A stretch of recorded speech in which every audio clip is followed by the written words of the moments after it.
Odisha. Just take a look at what is coming from Odisha. The big story also emerging in Odisha, where the BJP, ladies and gentlemen, has crossed the halfway mark and is in a position to form the government. Just for viewers joining us, Odisha has voted for its state assembly as well, along with the Lok Sabha. As far as the Lok Sabha is concerned, again, the BJP, it's a clean sweep. But the bigger story is that the BJP is now in a position to form the government in the state. They have crossed the halfway mark already. 147 is the total number of seats. They are at 76, which means 3 more than the halfway mark. Dada, no surprises here. This was being predicted.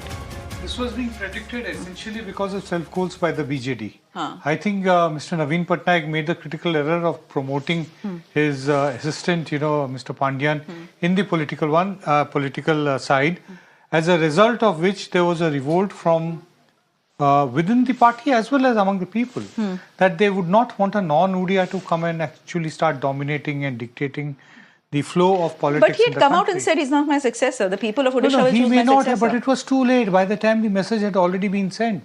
He did not say so in the beginning of the campaign. He said it at the fag end of the campaign, and it carried no impact. And that too, he made that statement after Mr. Modi had actually questioned his health. So there were multiple issues which came out. I think Mr. Naveen Patnaik, like many leaders, what happens is that their last performance is always not their best. So he was 76 days away from being India's longest serving chief minister. That is not to be, but such is life. Elections can be brutal to even the most popular of leaders. This is something which every politician in office must remember. Many people had said that whatever said and done, there is anti-incumbency, there is, the BJP has pushed this narrative that Odisha is being run from Tamil Nadu, courtesy Mr. Pandian, who is a Tamilian himself, etc., etc. But the fact is that there was much affection for Naveen Babu in the state of Odisha. And the Prime Minister, by the end of it, got personal, pointing out to his health, saying, hum ek inquiry banayenge as to who is responsible for the sudden deterioration of the Chief Minister's health, etc. And many people had thought that would not go down well, but it seems that worked. Despite the Chief Minister saying, I'm fine. It was a tough campaign for the Prime Minister also. He has had a bond with Naveen Babu himself. And don't forget, BJD has helped BJP on some important legislations, pushing through important legislations. But it had to be pointed out now that perhaps Odisha needs a fresh leadership. And don't count out BJP. Once BJP gets its foot inside a door, it just knocks the door off. It's just a matter of time. We'll see that in Bengal in the coming days. But BJP has been growing leaps and bounds in Odisha. And now there is no part of the country, honestly, which doesn't see, where BJP doesn't have a sizable presence. It's a pan-India party now. Whether it's the East, slowly, very slowly, but yeah, surely. In the South also, we've seen in Telangana and Karnataka, they have a sizable presence. So BJP has spread itself across. That's good news for the BJP in every sense. But not good news in Bengal. Odisha results, or the trends. It is a sign and actually a bit worrying for the BJP's partners in the states, especially if the partner is a dominant partner. The BJP gets in, puts its foot into the door and then slowly They've been allies, by the way. The BJD and the BJP have been allies in the past for 11 years. They were allies from the time when the BJP was insignificant in Odisha politics. They made an entrance, courtesy the BJD, and then opened the door a bit more, then moved out of the alliance. They both parted ways. BJD then continued to be what we call, the reserve member of the NDA. That is what used to be the joke around, that they can be called upon to bail out the NDA if ever required. He would always stand on critical issues with the Prime Minister. I mean, BJP has the right to grow. So it sends a message of warning to all allies of the BJP that eventually we will become irrelevant. I think it sends a message you can't take the people for granted. If you're thinking that you've been in power for 20-25 years and just continue and be in a state of complacency, that's not going to happen. BJP is going to keep you on your toes, and if you slacken a bit, BJP is always the option for people. I think that's the same message for the central government, you say that? Of course it or is. Mr. Modi, you so say? I agree, of course. So overconfidence, arrogance and... So BJP needs to be careful. Of course it's a message, but I think still BJP is head and shoulders above the required.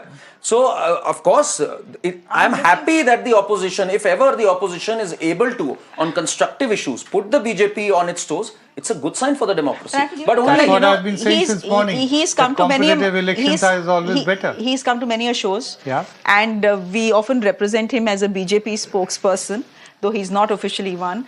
Yes. And he's usually taken the right stand. And I mean, not the right I'm glad. stand. Yeah, but he's, especially when it came to the wrestlers story, I remember No, that. what is Gentlemen, right has to be called out. Gentlemen, Yeah. Uttar Pradesh ki story to is becoming fabulous. Really. Samajwadi Party at 34, the BJP at 34. This is what the Election Commission website is throwing up. It's at 11:50. I mean, I just want to keep reiterating that these numbers can change, that these are trends and they will have to concretize into numbers, etc., etc. But the way things are playing out, Uttar Pradesh and Odisha actually turning out to be the two most interesting states. I also very quickly wanted to look actually at the state of West Bengal. Let's see where the story stands there. Will you give me a minute here, Karan and Dada? Yes. Because I am, we have all the time in the world. Given that this election is going to stretch and we'll not have a clear picture at least till 2 o'clock by the looks of it, if not 3. I'm just going by the Election Commission numbers. Therefore, I just want to be careful. The BJP was at 8 last time. Right. 18. 18, sorry, was it 18 last time? I beg your pardon. And 21 was where the TMC was. 21 or 22? एक minute देख लेते हैं 21 या 22. I think it was 21. Either. 21 if I'm not. No, let's give our viewers the absolute right picture. Why should we even, exactly. why should we even... okay, West Bengal, 42 seats. You're right, 22. 22. TMC had 22 and the BJP had 18. The Indian National Congress had 2. Where does the story stand right now? The TMC is at 31. A spirited campaign by the BJP. Sandesh Khali, Sandesh Khali, Sandesh Khali. They got it wrong. They should have focused Corruption, more on corruption. They should have focused more on corruption. So you think Sandesh Khali was not the correct issue to speak about.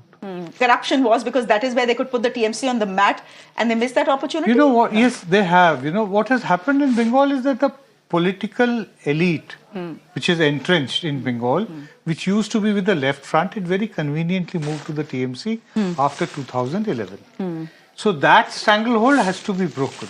For that, you know, if you actually bring in your agenda of outside, which helps you to create the hawa in other states. Sandesh Khali helped the BJP more outside Bengal. If it had, their hope was that it would help in the north, in the polarized states. It has not, unfortunately, worked in UP for other reasons. But that is what eventually happened. As an issue of communal polarization, Sandesh Khali did not work with the Hindu voters in West Bengal. And TMC is not just leading, by the looks of it, the TMC is sweeping the state of West Bengal. So leading is, we are underplaying it, but it's good to underplay till the numbers are final. If they're winning 31, you can't say sweep. You know, it has 42 seats, you know, so out of 42, 31 cannot be exactly called. But it is an improvement of 9. No, but it's an improvement of 9 from last time. It is an improvement of 9. It's more or and less the BJP the same as the 8, performance in 2021. You know, that kind of a performance. So, which means that 2026, as far as Bengal is concerned, and the Congress is winning how many? 1. 1. So maybe only Adhir Ranjan's seat they are ahead. Probably. So maybe Mamata Banerjee had a point when she said. And you're not getting at the moment any constituency-wise... No, what constituency do you want to see? Because they do have leads for constituencies. Well, Krishnanagar, you know, Mahua Moitra seat, you know, that is very interesting. Let's given see. The animosity between the BJP and Mahua Moitra, and that whether it comes back, she comes back to Mahua Parliament. Moitra is leading, ladies and gentlemen. Okay. Mahua Moitra is leading from Krishnanagar. So if the BJP forms a government, Mahua Moitra is going to be back in Parliament. चलिए देखते हैं